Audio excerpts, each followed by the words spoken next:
So, oneness, a day at a time. We're still there. Got a few more months, several more weeks to be all up in it. You know what I mean? I hope y'all ready. Our theme for the month, open to give and open to receive. A few spiritual principles just to get us anchored before we get into the message that we pull from what Ernest Holmes wrote over 100 years ago, titled What We Believe. We've just titled them Spiritual Principles, and you can get a copy of this by using the QR code in the back of your chair, or if you're on our mailing list, you can get a copy of these spiritual principles, or do a search online. This morning, we're working with spiritual principle number 1, and it simply states, we believe in God, the living spirit, almighty one, indestructible, absolute, and self-existent cause. We believe this one manifests itself in and through all creation, but it is not absorbed by its creation. Spiritual principle number 2, we believe in the individualization of the spirit in us, and that all people are individualizations of the one spirit. Spiritual principle number 6, we believe in the unity of all life, and that the highest God and the innermost God is one God. We believe that God is personal to all who feel this indwelling presence. Because God is personal, that means you'll have to decide for yourself what God is. It's personal to all who feel this indwelling presence. And finally, spiritual principle 11, we believe in our own soul, our own spirit, and our own destiny. For we understand that the life of all is God.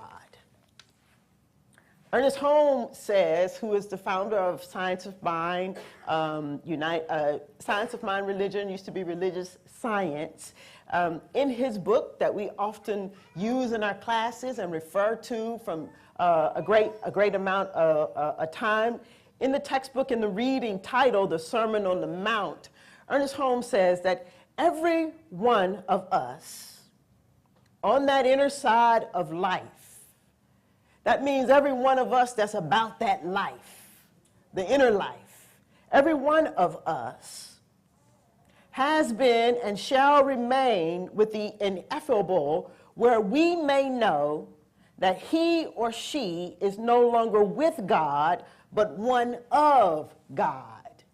And here a slight distinction is being made for us, that we are to ascend, as Stephen just mentioned, beyond just saying that we are one with God. There's another level to this. We are one of God. And soon we all get to that understanding. So, how do we get there? Well, you got to keep your eyes open and you got to keep your ears open. I'm not talking about your human eyes or your human ears. We've got to keep our God eyes open and our God ears open so that we can hear something we've never heard before and see something and sense something perhaps that we've never seen or sensed before. So that you and I may discover within ourselves who we really and truly are. Who we are becoming. So, it is through the expansiveness then of our inner life that we find out who we really and truly are. It is through the expansiveness of our inner life, our practice, that we come to find out that what we are seeking for or seeking after is ourself.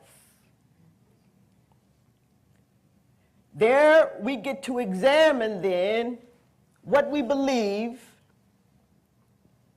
what we now believe, and what we used to believe.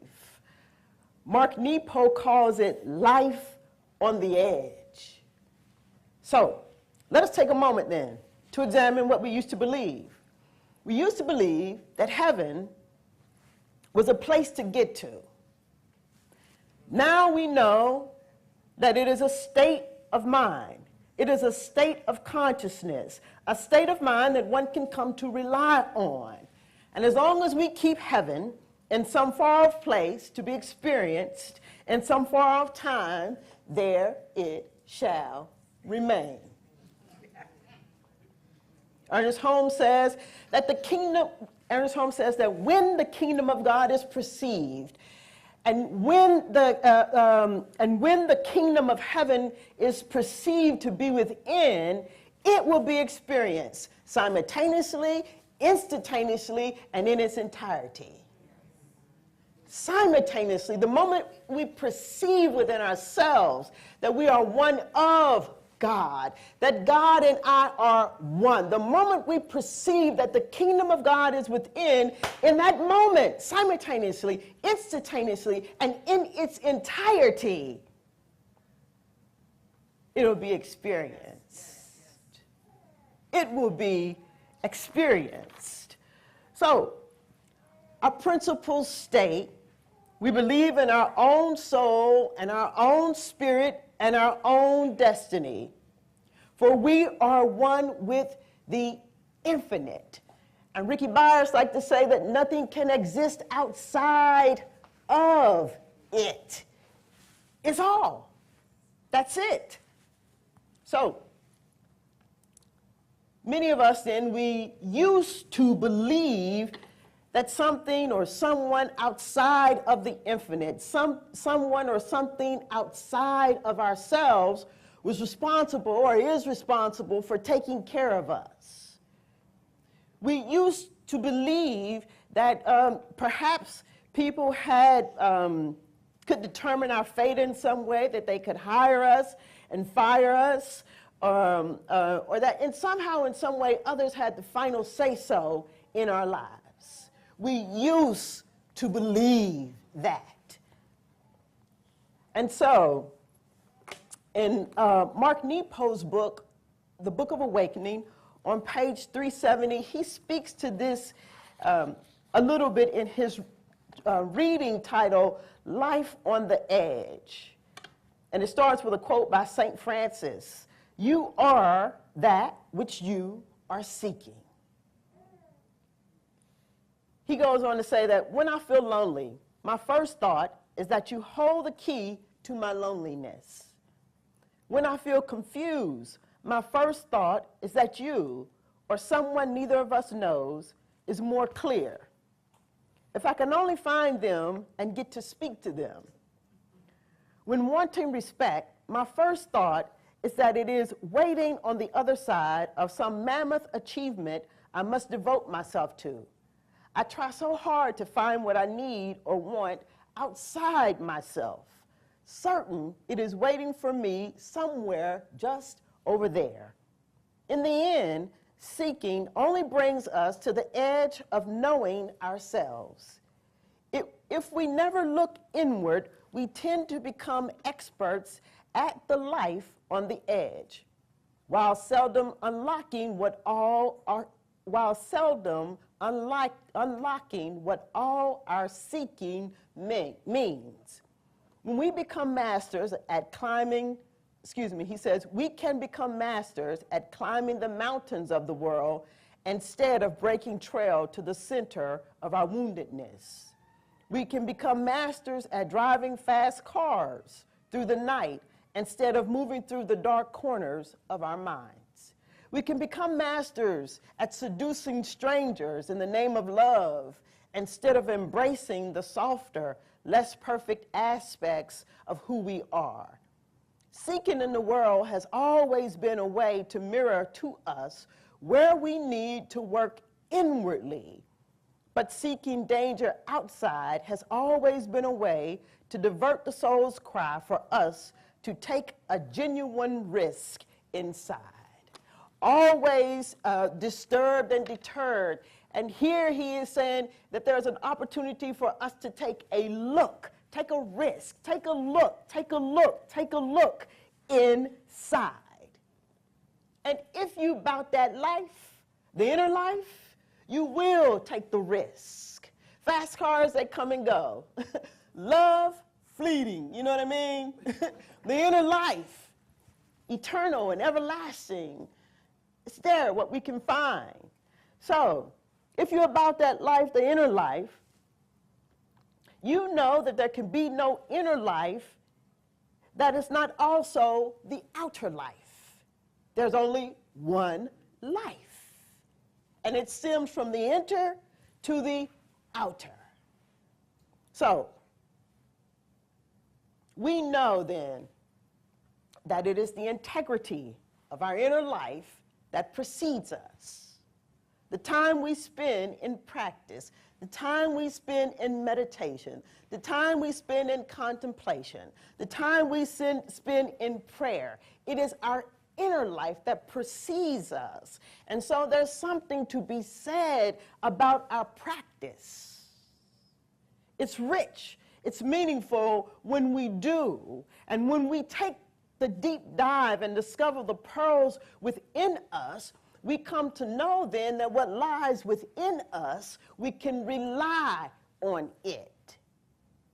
And so, at some point in time then, as we are seeking, each one of us, we have to get comfortable in our own skin. We have to get comfortable in our own soul. We have to get comfortable in our own spirit. We have to get comfortable with our human self. We have to get comfortable with our divine self. We have to get comfortable in our humanness. We have to get comfortable walking out in our divinity. You should just tell your neighbor, you are divine. You are divine. And we have to get comfortable in it. I am human and I am divine. I am human and I am divine. I am human and I am divine. We have to get comfortable in this. I remember I had a friend, I haven't talked to her in a long time, but I had a friend, and she was Christian, and she was, you know, she was pretty holy, I would say, and we had a lot of respect for each other, and I remember one time we were talking, and we were talking about life, we were talking about taking responsibility and all things religious, this sort of thing, and talking about making choices. And so I knew she was married.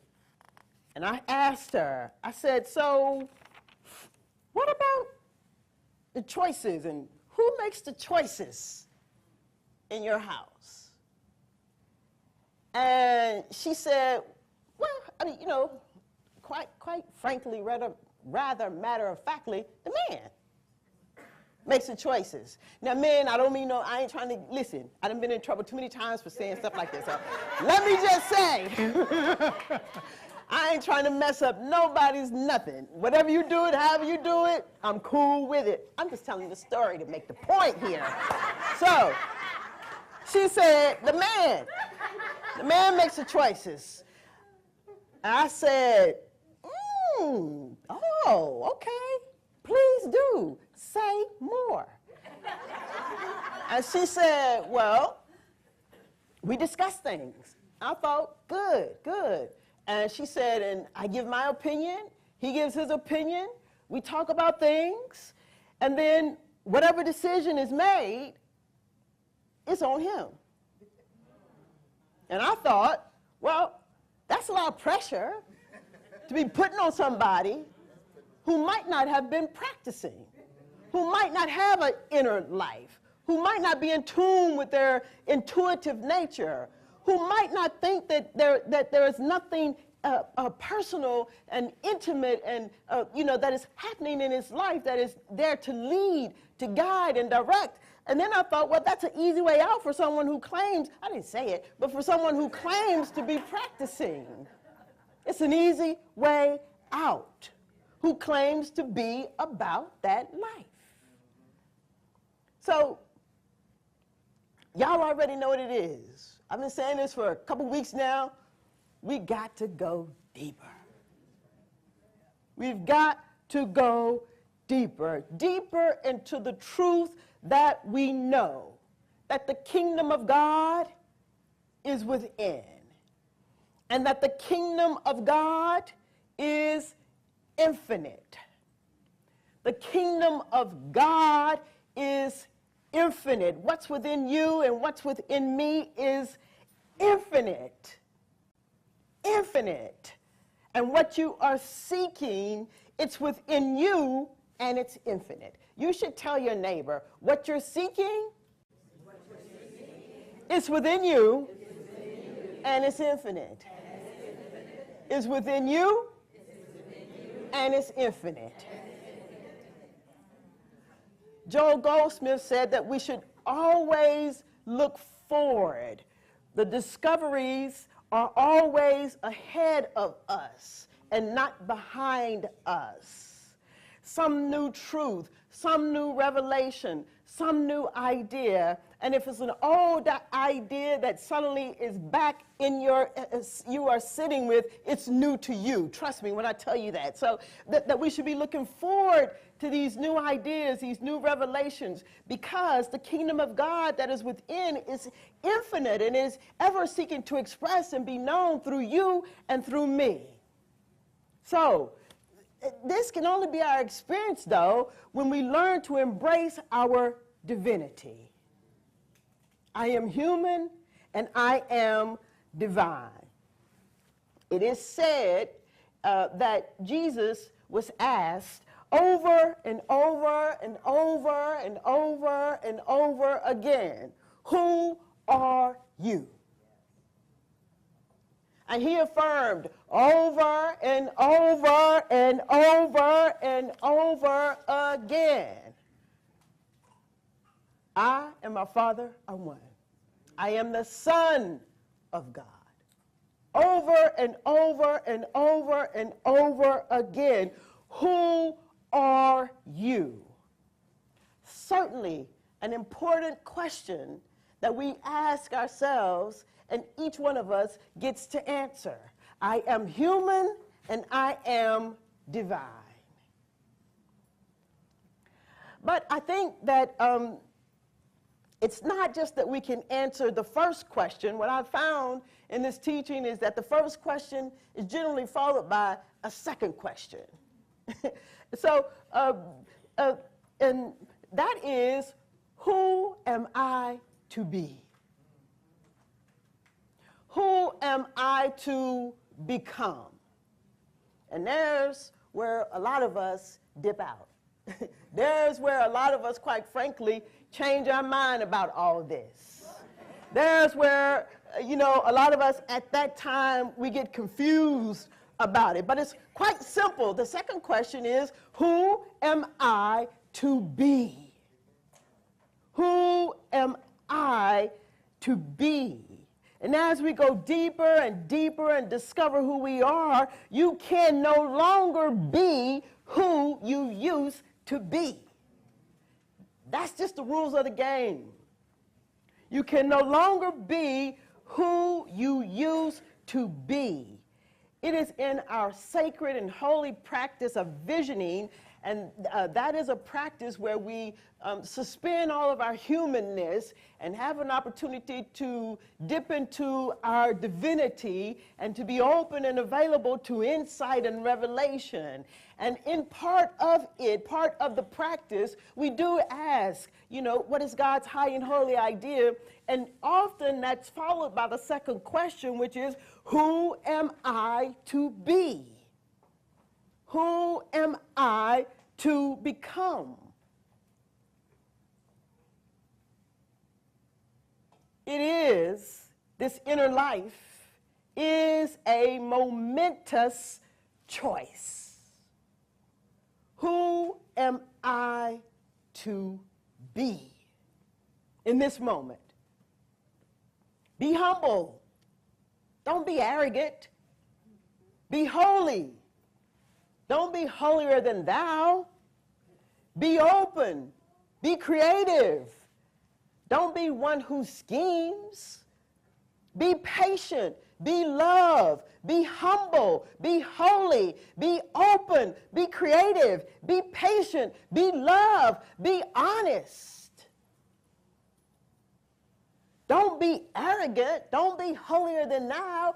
Don't be scared. Who am I to be? Don't be hesitant. Don't be waiting. Who am I to be? Be humble. Don't be arrogant. And let me just take you back to where this is all coming from. It's not, don't be arrogant out there. Don't be arrogant in here. Don't be holier than thou in here. Don't be scheming in here. Don't be impatient in here. Don't be mad and resentful and angry in here. Be patient. Be love. Be humble. Be holy. Be open. It's a momentous choice that each of us get to make. Who am I to be? Ernest Holmes says, to the soul that knows its own divinity, all else must gravitate. All else must gravitate. When we embrace our own divinity, we become magnetic. When we embrace our own divinity, we become energetic, drawing from within us what we already are. So you might be wondering, how am I to be love in this particular situation? How am I to be humble in this particular situation? Well, when you embrace your divinity, you become magnetic. You become energetic. It's already in you. You become, we become, and I become more and more of who we really and truly are, and never the less. Who am I to be? Who am I to become? Who am I to be in this moment? Who am I to be in this minute? Who am I to be in this situation? Who am I to be in this circumstance? Who am I to become? And then we're about our business, our mother, father business, and we live in that life because we're about that life. Practitioners? Please join me as we take a moment simply to turn within and to continue to get anchored in the music and the words, the love, the hugs, the insight. Let us all in this moment bring our attention inward, engaging in this inner life, knowing that we are more than one with God, but that we are of God. In it then, let us just simply know that we can never be separate and apart from the infinite. We can never be separate and apart from the eternal.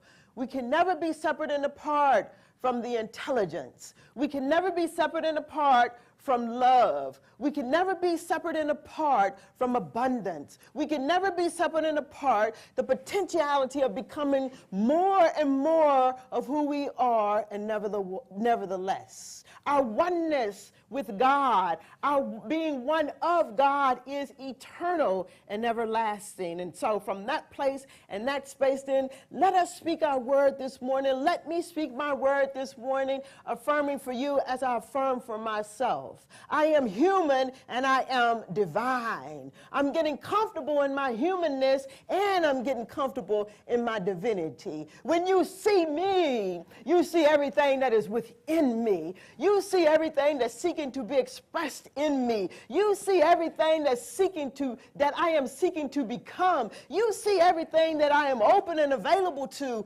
open to receive and open to give as I affirm my divinity, and then follow up with the question, who am I to be?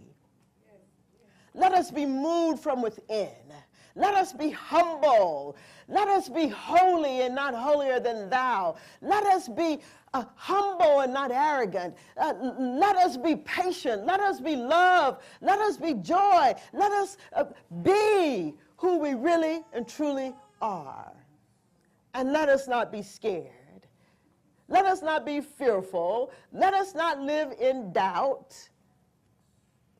Let us not be immersed in the unknown. Let us get back to being who we really and truly are. Let us get back to affirming that the kingdom of God is within and the kingdom of God is infinite. And let every ounce of doubt that is within us about this simply go. Let us release our bloated nothingness. Let us release our egos. Let us release our fear of what people might say or what people might think. And let us be it. Let us be it. Let me be it. Let me seek it and let me be it. Let me be it. Let me be it. Let us give thanks then in this moment just for the truth that there's ever something in us seeking to be expressed greater than we can even imagine. We can be humble. We can be holy. We can be happy. We can be joyous. We can be giving. We can be open to receiving. We can be loved. We can be forgiving. We can. And I'm grateful. Grateful, grateful, grateful for this and so much more. I am just moved into surrendering my word into the mighty, mighty law of mind that I know always receives our words. And in doing so, as the seed is open and rooted in the rich soil, so too is my word, rooted in that which is eternal, ever seeking to give to you and to me the very life that we desire, to cause it to happen in mighty, mighty, magnificent, and unimaginable ways. We just come together accepting it to be so. We claim it to be so now, and we come together in agreement then by saying, and so it is.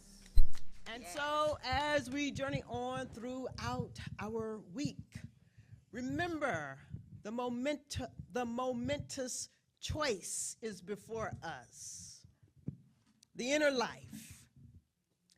And if you are choosing the inner life, then you got to be about that life. And be ready to answer the question, who am I to be? And be it. And so it is. And so it is. It shall be.